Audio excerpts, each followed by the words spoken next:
नमस्कार दोस्तों, stock India YouTube channel आपका हार्दिक स्वागत करता है। फर्स्ट टाइम चैनल को विजिट करें तो सब्सक्राइब जरूर कर लें। सब्सक्राइब कर यहां से बेल आइकन को हिट करें, ऑल को जरूर सेलेक्ट करके रख लें ताकि नई वीडियो का नोटिफिकेशन आपको मिलता रहे।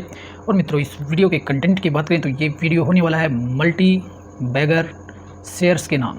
और मित्रों, इस वीडियो में जितने भी अपन स्टॉक्स कवर करेंगे सभी स्टॉक्स मल्टी बैगर रिजल्ट्स के साथ अपन इसमें रखने वाले हैं। तो सभी 5 स्टॉक्स की अपन चर्चा इसमें करेंगे जिसके Q1 रिजल्ट्स आज मार्केट क्लोज होने के बाद देखने को मिले हैं और सभी के सभी स्टॉक्स मल्टीबैगर हैं। तो शुरुआत कर लेते हैं the story of multibagger shares. सबसे पहले हम बात करेंगे डायनेमिक केबल की। और DYCL का स्टॉक से लगातार 6 से 7 दिनों से कंटिन्यूस 8 से 10% की रैली है, वो दमदार रैली देखने को मिल रही है। आज भी गिरती हुई मार्केट में करीबन 8.5% है वो चढ़ते हुए देखने को मिला है और रोज नए हाई है वो दिखा रहा है। और मित्रों, आज बात करें तो इसके लास्ट 5 डेज से देखें तो लास्ट 5 डेज में स्टॉक शेयर 29% है वो दौड़ चुका है और 579 का इसने एक नया हाई भी दिखाया, हाई भी देखने को मिल रहा है। तो डायनेमिक जो केबल का स्टॉक है बहुत ही सुंदर, टिकाऊ, मजबूत कंपनी वाला स्टॉक्स है जो पॉलीकैब को टक्कर देने वाला है हो सकता है। और यदि इसके पीयर कंपैरिजन में बात करें तो पॉलीकैब है, KEI है, इंडस्ट्री है और डायनेमिक केबल। तो ये सभी जो स्टॉक्स हैं एक मल्टीबैगर स्टॉक्स हैं। जिस तरह से पॉलीकैब एक मल्टीबैगर स्टॉक्स बना है वैसे ही भविष्य में डायनेमिक केबल भी एक बड़ा मल्टीबैगर स्टॉक साबित होगा। लास्ट 5 डेज से स्टॉक्स है वो रोज़ दौड़ता हुआ नजर आ रहा है।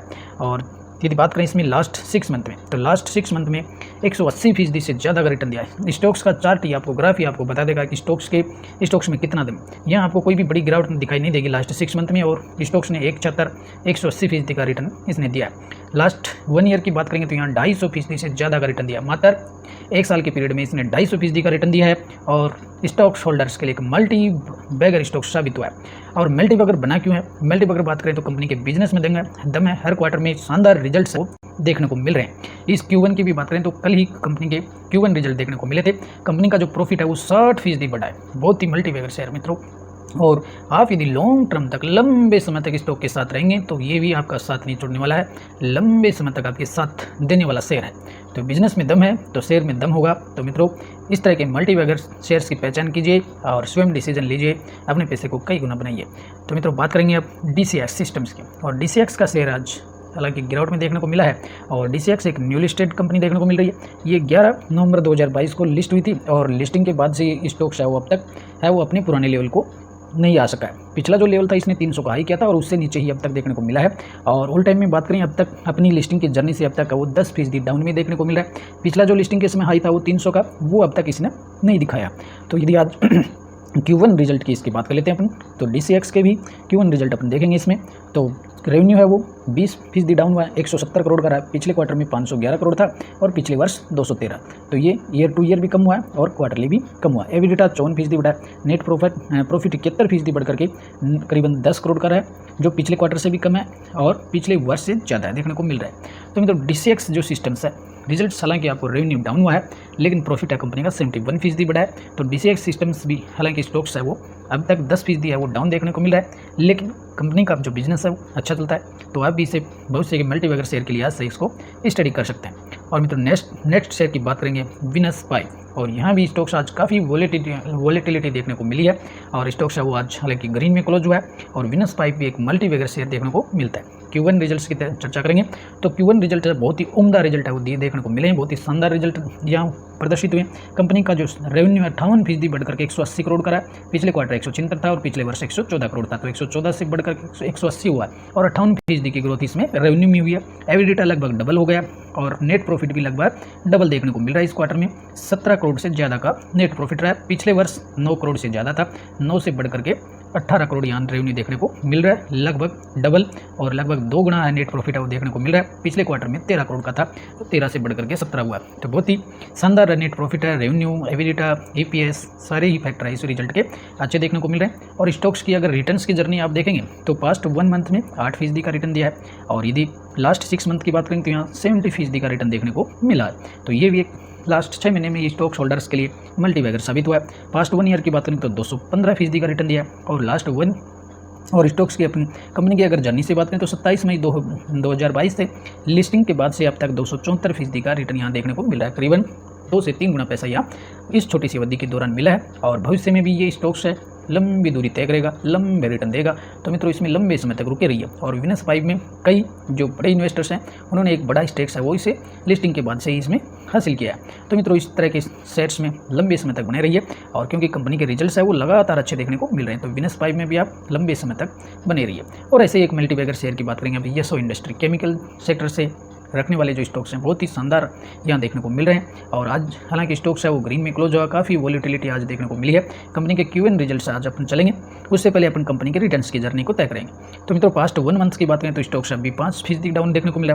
तो क्या हम 5 दिन, 1 महीना या 12 महीने, तो क्या हम एक छोटी अवधि के दौरान रिटर्न नहीं मिले तो क्या इनसे एग्जिट ले लें? तो मित्रों ये छोटी अवधि में है वो रिटर्न्स आपको देखने को नहीं मिल सकते। ये किसी को नहीं पता कि स्टॉक्स कब जागेंगे, कब धाड़ेंगे, और सोए हुए शेयर का पता नहीं चलता कि कब उठ खड़े होंगे। तो इन शेयरों में लंबे समय तक रुके रहिए, लंबे रिटर्न मिलेंगे। तो मित्रों लास्ट 5 ईयर की बात करेंगे तो 1413% का रिटर्न यहाँ देखने को मिला है। हालांकि स्टॉक्स ने और बड़ी तेज़ी के बाद एक बड़ी गिरावट भी देखने को मिली है। नॉर्मल 40 से 60% की गिरावट यहाँ देखने को मिलती है, लेकिन एक लंबे समय के बाद में यहाँ एक अच्छा रिटर्न है वो बनाया जा सकता है लास्ट 5 ईयर में, और 1400% का रिटर्न देखने को मिलता है। Q1 रिजल्ट्स अपन इसके देखेंगे आज। तो Q1 रिजल्ट्स से बात करें तो हालांकि रिजल्ट्स है वो डाउन देखने को मिल रहे हैं। रेवेन्यू 17% कम हुआ है, 152 करोड़ रहा है, पिछले क्वार्टर से भी कम है और पिछले वर्ष के क्वार्टर से भी कम है। तो दोनों ही दृष्टि से रेवेन्यू है कंपनी का कम हुआ है। एबिटा 19% डाउन है, नेट प्रॉफिट 29% डाउन हुआ है, 14.6 करोड़ का है, पिछले क्वार्टर में 14 था और पिछले वर्ष 20 करोड़ का था। तो ये क्वार्टरली और ईयरली दोनों ही, हालांकि क्वार्टरली रिजल्ट है यथास्थिति वाली है, और ईयर टू ईयर है वो 29% डाउन हुआ है, EPS भी 29% डाउन हुआ है।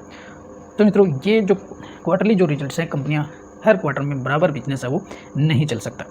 हर कंपनी के मामले में अपन किसी बड़ी कंपनी को भी देखेंगे तो टाइटन जैसी बड़ी कंपनियां हैं, उनके Q1 रिजल्ट्स भी जब बिल्कुल कांस्टेंट नहीं रहते कि हर क्वार्टर में बढ़ता ही रहे, ऐसा नहीं चलता है। बिजनेस की एक साइकिल होती है, उस साइकिल के साथ ही चलेंगे। तो आप भी अगर स्टॉक्स की साइकिल के साथ चलेंगे और स्टॉक्स के साथ एक लंबी यात्रा करेंगे तो आपको रिटर्न भी लंबे मिलेंगे।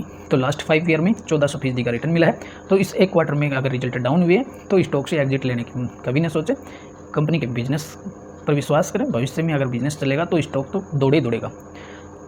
और मित्रों बात करेंगे अब दीपक नाइट्रेट, और दीपक नाइट्रेट की भी सेम कहानी है येसो इंडस्ट्री की जैसे। तो यहाँ भी आप अगर देखेंगे तो आज स्टॉक्स हालांकि गिरती मार्केट में ग्रीन में क्लोज हुए हैं स्टॉक्स। और लास्ट मंथ की बात करें तो पिछले 1 महीने में स्टॉक्स है वो 7% डाउन हुआ है। तो क्या इससे भी एग्जिट ले लिया जाए? तो इस तरह से अगर हम देखेंगे तो ऐसे जो मल्टीबैगर शेयर्स हैं उनमें एक बड़ी तेज़ी के बाद में गिरावट आना लाजमी है। सभी स्टॉक्स हमेशा दौड़ते हुए नहीं रहेंगे। तो इस तरह अगर हम एग्जिट लेना शुरू कर देंगे तो क्या पोर्टफोलियो खाली करना चाहते हैं? तो इस तरह लंबे एक यात्रा तय करें। तो मित्रों अगर लास्ट 6 मंथ की बात करेंगे तो यहाँ 12% का रिटर्न मिला है, और यदि लास्ट 1 ईयर की बात करेंगे तो अभी स्टॉक्स है वो उसी रेंज में आते हुए देखने को मिल रहा है। तो ये किसी भी सेक्टर की भी हम बात कर लें, पहले ऑटो सेक्टर था वो एक कंसोलिडेशन के फेज में चला गया था, और कोरोना के बाद में फार्मा जो सेक्टर था वो कंसोलिडेशन के फेज में चला गया था कभी। तो सभी जो सेक्टर्स होते हैं उनका एक कंसोलिडेशन का फेज चलता है। तो हो सकता है कि केमिकल का जो फेज है अपन देख रहे हैं कि लास्ट 6 मंथ है केमिकल्स के स्टॉक्स दौड़ नहीं रहे, तो इनमें एक कंसोलिडेशन का फेज है वो हर एक स्टॉक्स की जर्नी में आता है। और वो जो स्टॉक्स होल्डर या शेयर होल्डर्स जो इस तरह के जो जर्नी आती हैं कंपनियों के बिजनेस में और उनके साथ जमा रहता है, लंबी दूरी तय करता है, तो उनको एक लंबा रिटर्न मिलता है। तो मित्रों कहने का अर्थ यही है कि स्टॉक्स के कंपनी की जर्नी के साथ, उनकी साइकिल के साथ चलें, एग्जिट न ले, लंबा रिटर्न मिलेगा। लास्ट 5 ईयर में आप देखेंगे तो 613% का रिटर्न है वो यहाँ देखने को मिला है। और यदि आप इससे देखेंगे 2019 से अगर देखेंगे तो लगातार 2022 की अगर यात्रा दीपक नाइट्रेट की आप देखेंगे ये यात्रा, तो बिल्कुल 3 सालों तक इसने कंटिन्यूस दौड़ लगाई है। 613% के रिटर्न ये मात्र 3 साल में बने हैं। और यदि इस 2022 के बाद की अगर अपन देखेंगे तो 22 के बाद में ये इस एक पूरे साल कंसोलिडेशन वाला फेज है उसमें लगातार देखने को मिल रहा है। तो हो सकता है कि ये कंसोलिडेशन का फेज आगे वो 12 महीने बढ़ जाए, लेकिन चलेगा जरूर, दहाड़ेगा जरूर, सोए हुए से रहे उठेंगे जरूर। तो इसमें बने रहिए। रिजल्ट भी ऐसे इतने भद्दे रिजल्ट नहीं है कि अपना एग्जिट ले लें। तो कंपनी के कल जो Q1 जो प्रीव्यू थे उसमें भी ये बात कही गई थी, मार्केट ये एक्सपेक्टेड कर रहा था कि सॉफ्ट ग्लोबल डिमांड यानी वैश्विक लेवल पर जो कंपनियों की जो केमिकल्स की जो डिमांड कम देखने को मिल रही है, उस वजह से कंपनी के जो PAT हैं लाइकली टू फॉल 5.5% यानी 5% तक गिर सकते हैं। हालांकि आज जो रिजल्ट हुए हैं वो जो PAT है वो ज़्यादा गिरा है। कितना था मार्केट मानना था 5% तक गिर सकते हैं, और यहाँ नेट प्रॉफिट है वो ईयर टू ईयर 36% गिरा। और यदि इसके अपन Q1 रिजल्ट की अगर देखें तो रेवेन्यू 14% गिरा, 1467 करोड़ का रहा। पिछले क्वार्टर में 1961 करोड़ था, तो यहाँ भी डाउन हुआ है। और पिछले वर्ष 2000 से ज़्यादा 2058 करोड़ का था। तो ये ईयर टू ईयर भी 14% डाउन हुआ है और क्वार्टरली भी करीबन 10 से 11% है वो डाउन देखने को मिल रहा है। एबिडिटा 41% डाउन हुआ है। नेट प्रॉफिट 36% डाउन होकर के 150 करोड़ का रहा है और पिछले क्वार्टर में 234 करोड़ था और पिछले वर्ष 235 करोड़ था। तो इस किसी एक क्वार्टर में रिजल्ट डाउन होने से कोई फर्क नहीं पड़ता कंपनी की सेहत पर। बिजनेस आगे चलने वाला है, ये ध्यान में रखना है। तो कंपनियां कहीं नहीं जाने वाली, बिजनेस इनके चलने ही वाले हैं। तो एक क्वार्टर सही, एक क्वार्टर नहीं, दूसरा क्वार्टर सही, दूसरा नहीं, तीसरा सही, चलेगा जरूर। केमिकल सेक्टर के जो बिजनेस जो साइकिल चल रही है लास्ट 12 मंथ से स्लो मोशन में चल रहे हैं। जब भी केमिकल के स्टॉक्स दाड़ेंगे, बहुत ही तेज़ दाड़ेंगे, पकड़ नहीं पाएंगे उस दौरान, इसलिए रुके रहें इनमें लंबे समय तक। और मित्रों, अगर ऐसे ही एक स्मॉल कैप शेयर की बात करें या माइक्रो कैप शेयर की बात करें, इंडिया जिलेटिन एंड केमिकल्स, और यहाँ भी स्टॉक्स में आज बहुत ही बड़ी वोलेटिलिटी देखने को मिली है और स्टॉक्स आज हालांकि ग्रीन में है क्लोज हुआ है। अगर इसकी मार्केट कैप की बात करें तो मात्र 254 करोड़ का है, मात्र 254 करोड़ का है। तो बहुत ही रिस्की है लेकिन मल्टीबैगर साबित हो सकता है। पास्ट 1 मंथ की बात करेंगे तो यहाँ 7% की गिरावट देखने को मिल रही है और लास्ट 6 मंथ की बात करेंगे तो यहाँ 78% का रिटर्न इसमें यहाँ से मिला है। और लास्ट 1 ईयर की बात करेंगे तो करीबन 200% का रिटर्न बना, करीबन पैसा है वो डबल हुआ है। पिछले 1 वर्ष से देखेंगे तो स्टॉक्स ऊपर ही गया है, हालांकि बहुत बड़ी बीच में बड़ी बड़ी गिरावटें इसमें आपको देखने को मिली हैं, लेकिन कहते हैं ना, डर के आगे जीत है। तो इस तरह के शेयर्स हालांकि काफ़ी रिस्की हो सकते हैं, लेकिन इनमें एग्जिट के बजाय अगर इनको थोड़ा समय दिया जाए, लंबे समय के लिए, लंबे एक पीरियड में इनके साथ जर्नी तय की जाए, तो एक बड़ा रिटर्न है वो इनमें बनाया जा सकता है। और लास्ट 5 ईयर की बात करेंगे तो यहाँ 270% का रिटर्न मिला है। लास्ट 5 ईयर आप देखेंगे तो पिछला जो 18 से लेकर के और 18 से लेकर के आप 22 का फेज समझ लें, 18 से और 22 तक यहाँ स्लो मोशन थे, बिल्कुल कंसोलिडेशन का फेज था, कोई रिटर्न नहीं थे। और 22 के बाद में बिल्कुल से स्टॉक्स में छलांग आई और एक ही साल में इसने कितना पैसा बनाया, 3 गुना। तो इस तरह से अगर किसी को पता तो आप मुझे भी बताना कि स्टॉक्स अब चलने वाला है, अब दौड़ने वाला है, अब कंसोलिडेशन करेगा, अब गिरने वाला है, तो ये किसी को नहीं पता होता। इसलिए यहाँ इनके साथ, इनकी जो साइकिल के साथ जर्नी तय कीजिए और इस जर्नी के दौरान ही आपको बहुत सारे रिटर्न्स आपको मिलते दिखाई देंगे। और Q1 रिजल्ट्स की बात करें तो इंडिया जिलेटिन ने Q1 रिजल्ट अच्छे पोस्ट किए और रिजल्ट्स देख लेते हैं। सेल्स 29% बढ़ करके 58 करोड़ के रहे, पिछले क्वार्टर में 56 थे और पिछले वर्ष 44 थे। तो क्वार्टरली और ईयरली दोनों ही रेवेन्यू बढ़ा है। एबिडिटा 177% बढ़ा है। नेट प्रॉफिट 250% बढ़ा है, इस क्वार्टर में 10 करोड़ का है और पिछले वर्ष इसी तिमाही में 2.5 करोड़ का रेवेन्यू था, 2.5 से बढ़ करके 10 हो गया, करीबन 250% बढ़ा है। पिछले क्वार्टर में 9 करोड़ से ज़्यादा का था। तो ऑल ओवर देखें तो इसने अच्छे ही रिजल्ट दिए हैं और EPS भी करीबन 2.5% बढ़ा है। तो मित्रों, ये थे कुछ रिस्की और बेहद ही बड़े मल्टीबैगर शेयर्स और जिनके क्वार्टरली रिजल्ट्स हो सकते हैं कुछ इफेक्टिव हो, लेकिन उसे एग्जिट लेना गलत साबित होता है। यदि जिलेटिन की अगर बात करें तो अपन देखेंगे कंपनी है वो डिविड फ्री है। कंपनी के पास रिजर्व है, लगातार बढ़ रहे हैं। मार्च 23 के क्वार्टर के अकॉर्डिंग अगर देखेंगे तो 29 करोड़ का रिजर्व है। कंपनी के पास अगर कर्जा देखेंगे तो मात्र 10 करोड़ का है और इस क्वार्टर से पहले कंपनी के पास कोई कर्जा नहीं था। लॉन्ग टर्म का कर्जा देखेंगे तो कुछ नहीं है पहले, और मार्च 23 के क्वार्टर में 7.5 करोड़ से 7.5 करोड़ का कर्जा है। शॉर्ट टर्म में कंपनी के पास 2.5 करोड़ का कर्जा है, जबकि कंपनी के पास 130 करोड़ के रिजर्व हैं। तो यहाँ भी ये भी कोई मायने नहीं रखता। और यदि कंपनी के शेयर होल्डिंग पैटर्न को भी आप देखेंगे तो सबसे बड़ा इसमें हिस्सेदारी प्रमोटर्स की है। कंटिन्यूस प्रमोटर की हिस्सेदारी वो 61% से ज़्यादा देखने को मिल रही है और DI हालांकि इसमें कम है और पब्लिक है वो 38% देखने को मिल रही है। तो अगर इसमें अगर कुछ अनहोनी होती है कंपनी के बिजनेस में तो सबसे बड़ा नुकसान प्रमोटर्स को होने वाला है, जो सबसे बड़ी संख्या लेकर के बैठे हैं, 61% हैं। तो अगर कुछ गलत होगा कंपनी में तो सबसे पहले प्रमोटर्स डूबेंगे। तो इसलिए हालांकि कंपनी रिस्की है, 250 करोड़ की है कंपनी, इसलिए इस तरह के स्टॉक्स में जाने से पहले आप कंपनी की पूरी प्रोफाइल को पढ़ना और उसके बाद में ये तय करना कि आपको इसमें जाना है। कंपनी के क्वार्टरली रिजल्ट्स मैंने आपके सामने रख दिए।